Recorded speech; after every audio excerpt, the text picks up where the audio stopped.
श्रोतेहो नमस्कार, मी गौरव वडनेरे माझ्या आध्यात्मिक ज्ञान या यूट्यूब चॅनलवर आपले स्वागत करीत आहे। आजचा आपला विषय आहे की शक्तिप्राप्तीसाठी सिद्धिप्राप्तीसाठी आसन पद्धती। साधकांनो, मुळातच आसनाचे 3 प्रकार असतात।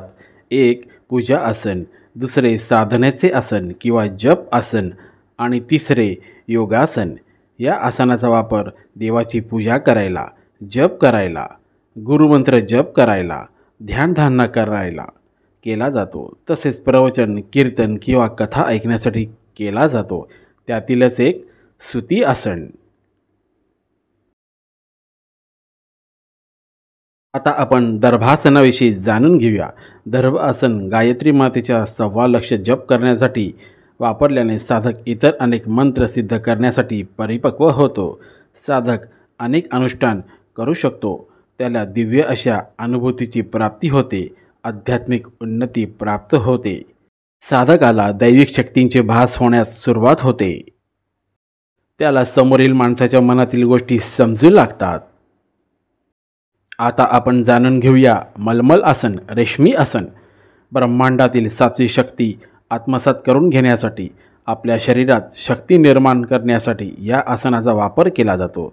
शक्यतो ब्रह्ममुहूर्तावर उठून शुचिर्भूत होऊन या आसनावर अनुष्ठान करावे, त्राटक करावे, जप अनुष्ठान करावे, आपल्या गुरूंनी दिलेली सेवा नित्य नियमाने करावे, ओंकार नाद करावा।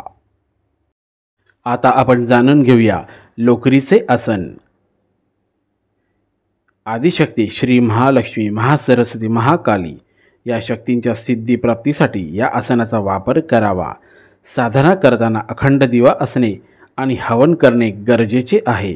साधकाने कोणतीही साधना करताना आपण कोणाचेही अहित होऊ नये याची काळजी घेतली पाहिजे, नाहीतर साधकाची साधना त्याच ठिकाणी खंडित होऊ शकते।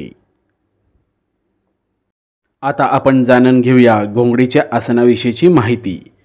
विशेष नवरात्रात आपल्या गुरूंचा आशीर्वाद घेऊन घोंगडीच्या आसनावर महाकाली, नवदुर्गा, बगलामुखी, कमरू कामाख्या शक्ती साधना करावी। मुख्य म्हणजे मांडी घातल्यावर आपले गुडघे आसनाबाहेर आले नाही पाहिजे।